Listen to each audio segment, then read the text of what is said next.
የታላቁ ሴራ ፍልሚያ እውነትና ንጋት እያደር ይጠራል። ግብጽ በሊቢያ ድንበር የገነባቸው ሚስጥራዊ የጦር ሰፈር መጋለጡን ለመሸፈን በሬውተርስ በኩል በኢትዮጵያ ላይ የሐሰት ፕሮፓጋንዳ እያሰራጨች ትገኛለች። የኩርሙክን ግዙፍ የወርቅ ፋብሪካ የጦር ማሰልጠኛ ብሎ መጥራት የግብጽን የኢኮኖሚ ቀናትና የኪሳራዋን ጥግ የሚያሳይ የክፋት ድራማ ነው። ከግብጽ ፍርፋሪ የሚለቅሙ ተከፋይ ባንዳዎች ማዕቀብ ሊጣል ነው እያሉ ቢጮሁም ውሾቹ ይጮሃሉ፣ ግመሉ ግን ጉዞውን ይቀጥላል እንደሚባለው የኢትዮጵያ ጉዞ አይቆምም። ይልቁንም ዛሬ እስራኤል፣ ሳውዲ፣ ሩሲያ፣ እንግሊዝ፣ የአውሮፓ ህብረትና ቱርክ ከኢትዮጵያ ጎን በመቆም ሀገራችን የቀጠናው የማይታለፍ የስበት ማዕከል መሆኗን ለዓለም አረጋግጠዋል። በዚህ ልዩ ትንታኔ እውነትም የጦር ማሰልጠኛ አለ ስለተባለው ቦታ በማስረጃ እንደዚሁም የባንዳዎችን ሴራ፣ የግብፅን የዲፕሎማሲ ሽንፈትና የኢትዮጵያን የማይበገር ሀያልነት በመረጃ አስደግፈን እስከ ጥልቁ እንመረምራለን። ከዛ በፊት ግን ይህንን መረጃ ለሌሎች እንዲደርስ ሼር በማድረግ እውነቱን አብረን እናጋለጣለን።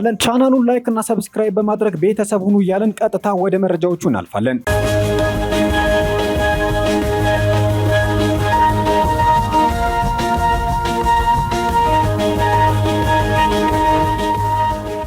ከግብፁ አስኮም ኪሳራ እስከ ኩርሙክ ወርቅ ፋብሪካ የተዘረጋው የከበባ ስልት ዛሬ ኢትዮጵያ በታሪኳ ታይቶ በማይታወቅ መልኩ በበርካታ ግንባሮች የተከፈተባትን የተቀናጀ የሴራ ፖለቲካና የመረጃ ጦርነት እየመከተች ትገኛለች። ይህ ጥቃት በውጭ ሀገር በሚከፈልባቸው የሚዲያ ተቋማት በታሪካዊ ጠላቶች የከበባ ስትራቴጂ እና በሀገር ውስጥ ተላላኪዎች የሚመራ ሲሆን የዚህ ሁሉ ጩኸት መነሻው ግን አንድ እውነታ ነው። እሱም ኢትዮጵያ የነካችው የታላቅ የተፈጥሮ ሀብትና የገነባችው የጸጥታ ጋሻ ግብፅንና ተከታዮቿን በእጅጉ ማስደንገጡ ነው። ሰሞኑን የዓለም አቀፉ የዜና ወኪል ሬውተርስ ኢትዮጵያ በኩርሙክ የሱዳኑን የፈጥኖ ደራሽ ኃይል ታሰለጥናለች በሚል ያወጣው ዘገባ ተራ የጋዜጠኝነት ስህተት ሳይሆን ግብፅ በሊቢያ ድንበር አቅራቢያ በእርሻ ቦታ የገነባችው ስውር የጦር ሰፈር በኒውዮርክ ፖስት መጋለጡን ተከትሎ ትኩረትን ለማስቀየር የተወረወረ የጭስ ቦምብ ነው። የሴራው ትልቁ ሚስጥር የሚገኘው አስኮም በተባለው የግብፅ የማዕድን ኩባንያ ውስጥ ነው። ይህ ኩባንያ ለበርካታ ዓመታት የኩርሙክን አካባቢ ይዞበት በቆየበት ጊዜ ወርቁን አውጥቶ የኢትዮጵያን ኢኮኖሚ ከመደገፍ ይልቅ የጸጥታ ችግርን እንደ ሰበብ በማንሳት አካባቢውን አፍኖት ቆይቷል። ግብጽ በዚህ ኩባንያ በኩል አካባቢውን የያዘችው ለልማት ሳይሆን ኢትዮጵያ ራሷን እንዳትችል ለማድረግ እንደነበረ ግልጽ ነው። ነገር ግን ኢትዮጵያ በወሰደችው ቆራጥ ውሳኔ ኩባንያው ድርሻውን ሸጦ እንዲወጣ ከተደረገ በኋላ አካባቢው ከጸጥታ ስጋት ነፃ በመሆኑ የማዕድን ቦታው የባለቤትነት ዋጋ በከፍተኛ ሁኔታ አሻቅቧል። ግብጽ ይህንን ግዙፍ የኢኮኖሚ ዕድል በማጣቷና በዚያ በኩል ሾልካ ገብታ የኢትዮጵያን ልማት የምታደናቀፍበት በር በመዘጋቱ ሬውተርስን ጋሻ በማድረግ የሐሰት ፕሮፓጋንዳዋን እየረጨች ትገኛለች። የግብጽ ሚዲያ ካለባት የትላንቱ የኢትዮጵያን ስም የማጠልሸት ዘመቻ መነሻ ሚስጥር አስኮም ሲሆን ከአስኮም በላይ ደግሞ የኢትዮጵያ የጸጥታ ኃይሏን በየአቅጣጫው ማጠናከር ግብጽንና የግብጽን ፍርፋሪ ለቃቃሚዎችን እያንጨረጨረ ቢቆይም ሬውተርስን ጋሻ በማድረግ ትላንት የግብጽ ሚዲያ ካለባት አየሩን ተቆጣጥረው ውለዋል። አሁን ላይ በቤኒሻንጉል ጉሙዝ ክልል በኩርሙክ አካባቢ በአላይድ ጎልድ አማካኝነት በኢትዮጵያ ሊወጣ ከጫፍ የደረሰው የወርቅ ማዕድን አካባቢው የባለቤትነት መብት ከ114 ሚሊዮን ዶላር ተነስቶ 4 ቢሊዮን ዶላር ገደማ ደርሷል። ልብ ማለት የሚያስፈልገው ይህ 4 ቢሊዮን ዶላር ከወርቅ ምርት ውጪ ለባለቤትነት መብት ብቻ የተገመተ ገንዘብ መሆኑ ነው። ግብጽ ከዚህ ቀደም አካባቢውን በያዘችበት ወቅት ኢኮኖሚውን ከመደገፍ ይልቅ በዋናነት እንደ ችግር ስታነሳ የነበረው የጸጥታ ጉዳይ ነበር። አሁን ግን ኢትዮጵያ አካባቢውን ከስጋትና ከጸጥታ ችግር ነፃ አድርጋ አላይድ ጎልድ ያለ ስጋት እንዲያመርት በርካታ ስራዎችን በመስራቷ ግብጽ በዚያ በኩል እየሾለከች ባንዳን በማስታጠቅ የኢትዮጵያን ልማት ስታደናቅፍ የቆየችበት በር ተዘግቷል። ጠቅላይ ሚኒስትር አብይ አህመድ ይህንን ግዙፍ የወርቅ ማምረቻ ፋብሪካ ነሐሴ 17 ቀን 2017 ዓ.ም መርቀው በከፈቱበት ወቅት የገለጹት ሀቅ የግብፅን የሐሰት ትረካ ሙሉ በሙሉ የሚያፈርስ ነው። ጠቅላይ ሚኒስትሩ በንግግራቸው እንደገለጹት ይህ የኩርሙክ ወርቅ ፕሮጀክት በአንድ ስፍራ ላይ ብቻ የታጠረ ሳይሆን ከ650 ካሬ ኪሎ ሜትር በላይ የሚሸፍን እጅግ ሰፊ ይዞታ ያለው ከ100 ኪሎ ሜትር በላይ የሚረዝሙ የውስጥ ለውስጥ መንገዶች የተዘረጉበትና ብዙ ካምፖችን የያዘ ግዙፍ የኢንዱስትሪ መንደር ነው። ይህንን የሀገር ሀብት የጦር ማሰልጠኛ ብሎ መጥራት ግብፅን የታላቁን የህዳሴ ግድብ ደህንነት ስጋት ላይ ለመጣልና ለወደፊት ወታደራዊ ትንኮሳ ዓለም አቀፍ ሰበብ ለመፈለግ የምታደርገው መፍጨርጨር መሆኑን ያሳያል። ግብፅ ይህንን በዓመት 9 ቶን ወርቅ የሚያመርትና የኢትዮጵያን የውጭ ምንዛሬ ችግር የሚቀርፍ ማዕከል የጦር ማሰልጠኛ በማለት ለመፈረጅ የፈለገችው የሀገሪቱን የኢኮኖሚ እድገት በዓለም አቀፍ ማዕቀብ ለማደናቀፍ ጭምር ነው። በሌላ በኩል ግብፅ የኢትዮጵያን ልማት ለማደናቀፍ በሱዳን፣ በሶማሊያ እና በኤርትራ በኩል የከበባ የከበባ ስልት ዘርግታለች። በሱዳን በኩል የአልቡርሃንን ጦር በመጠቀም የጥፋት ኃይሎችን ለማሰልጠን የምታደርገው ሙከራ፣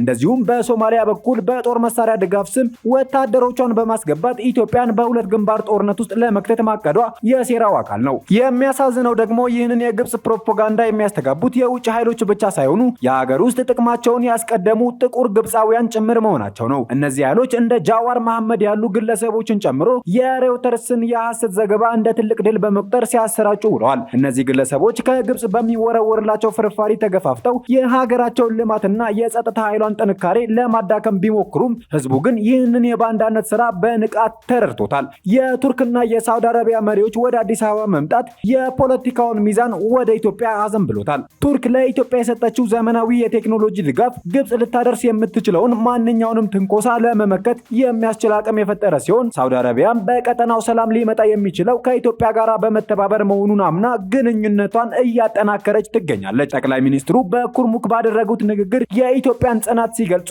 ኢትዮጵያ በሀብት ላይ ተኝታ ድሃ የምትሆንበት ዘመን አብቅቷል፣ በልማት የምናሳየው ጥንካሬ ለጠላቶቻችን ትልቁ ምላሽ ነው ብለዋል። ማንም ሊያስቆመን የማይችል የብልጽግና ጉዞ ላይ እንገኛለን በማለት የተናገሩት ቃል ሀገሪቱ ማንኛውንም አይነት የውጭ ተጽዕኖ ለመቋቋም ያላትን ቁርጠኝነት የሚያሳይ ነው። በአጠቃላይ ግብጽ በሬውተርስ በኩል የነዛችው የሐሰት ዘገባ በሱዳንና ሶማሊያ በኩል የጠነሰሰችውን ሴራና በኢትዮጵያ የልማት ፕሮጀክቶች ላይ የምታደርገውን ስም ማጥፋት ሁሉም የኢትዮጵያ ታላቅነት ከመፍራት የመነጩ ናቸው።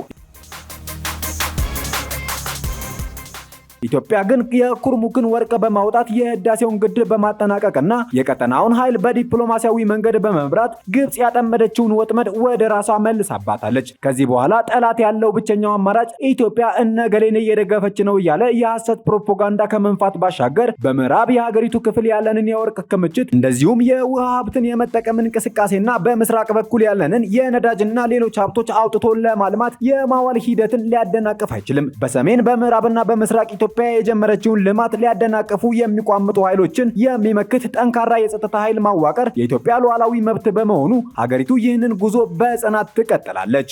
ከዚህ ጋር በተያያዘ ዛሬ ኢትዮጵያ በአፍሪካ ቀንድ የምትከተለው ዲፕሎማሲያዊና ወታደራዊ ስልት የዓለምን ሀያላን ትኩረት ከመሳብ ባለፈ የታሪካዊ ጠላቶቿን የከበባ ሴራ በየአቅጣጫው እየበጣጠሰ ይገኛል። ግብጽ በሶማሊያና በሱዳን በኩል ወታደራዊ ወጥመድ አጥምጃለሁ ባለችበት በዚህ ወቅት ኢትዮጵያ ከቱርክ ጋር የፈጠረችው ስትራቴጂካዊ ወታደራዊ ትብብር በካይሮ ቤተ መንግስት ላይ ከፍተኛ ድንጋጤን ፈጥሯል። ይህ በኢትዮጵያና በቱርክ መካከል ያለው ስምምነት ተራ ወታደራዊ ትብብር ሳይሆን የቀጠናውን የኃይል ሚዛን ሙሉ በሙሉ የቀየረ ክስተት ነው። ግብጽ ለዘመናት በአየር ኃይል ብልጫዋ ስትመካ የነበረ ቢሆንም ኢትዮጵያ ከቱርክ የታጠቀቻቸው የባይራክታር ድሮኖችና የረቀቁ የራዳር ቴክኖሎጂዎች የግብጽን ማንኛውንም የጥቃት እቅድ ዋጋ ቢስ አድርገውታል። ይህ አቅም ግብጽ የህዳሴውን ግድብ ለመምታት የምታደርገውን ዝግጅት እንዲከሽፍ ከማድረጉም በላይ በካይሮ ላይ ከፍተኛ ዲፕሎማሲያዊና ወታደራዊ ጫናን ፈጥሯል። የቱርክና የኢትዮጵያ ጥምረት በግብጽ ላይ የፈጠረው ድንጋጤ ገና ሳይበርድ እንደ እንግሊዝ፣ አሜሪካ፣ እስራኤልና ሳውዲ አረቢያ ያሉ ሀያላን ሀገራት ወደ ኢትዮጵያና ወደ ሶማሌላንድ እያዘነበሉ መገኘታቸው የሴራውን ወጥመድ ይበልጥ በጣጥሶታል። በተለይም እንግሊዝ ለሶማሌላንድ የኤሌክትሪክ መስመር ዝርጋታ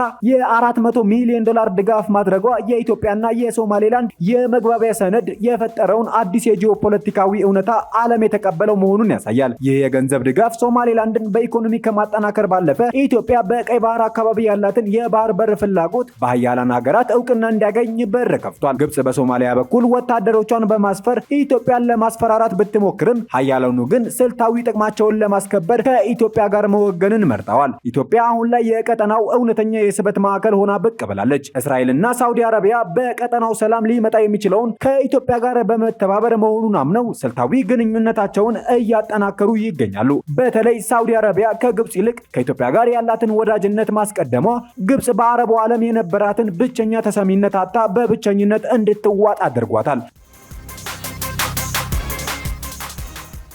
እንደ አሜሪካ፣ ፈረንሳይና ሩሲያ ያሉ ሀገራትም ቢሆኑ በአፍሪካ ቀንድ ያላቸውን ጥቅም ለማስከበር የኢትዮጵያን ወታደራዊና ዲፕሎማሲያዊ ጉልበትን የግድ ይፈልጋሉ። ይህ የሀያላን ሀገራት ትኩረት ግብጽ በሬውተርስ በኩል የነዛችውን የኩርሙክ ወርቅ ፋብሪካን የማጠልሸት ዘመቻ ፍጹም ተቀባይነት እንዳያጣ አድርጎታል። ሀያላኑ የሚያዩት ግብጽ በኪሳራ ጥላው የወጣችውንና አሁን 4 ቢሊዮን ዶላር የሚገመተውን የወርቅ ክምችት ኢትዮጵያ በብልህነት ለማልማት ስታውለው እንጂ የግብጽን የሐሰት ፕሮፓጋንዳ ጭስ አይደለም። በአጠቃላይ የቱርክ ወታደራዊ ጋሻ፣ የእንግሊዝ የ400 ሚሊዮን ዶላር የሶማሌላንድ ድጋፍ እንደዚሁም የሳውዲ፣ የእስራኤል፣ የአሜሪካ፣ የፈረንሳይና የሩሲያ ዲፕሎማሲያዊ ዝንባሌ ኢትዮጵያን የማይበገር የቀጠናው ኃያል አድርጓታል። ግብጽ በሱዳንና በሶማሊያ በኩል የጠነሰሰችው የከበባ ሴራ ኢትዮጵያን ከመቅበር ይልቅ ለዓለም ኃያላን ይበልጥ ጎልታ እንድትታይና የልማት አቅሟን እንድታሳይ አጋጣሚ ሆኖላታል። ዛሬ ኢትዮጵያ በአንድ በኩል የሚሰነዘርባትን የስም ማጥፋት ዘመቻ በሀቅ እያፈረሰች፣ በሌላ በኩል ደግሞ ከታላላቅ ኃያላት ጋር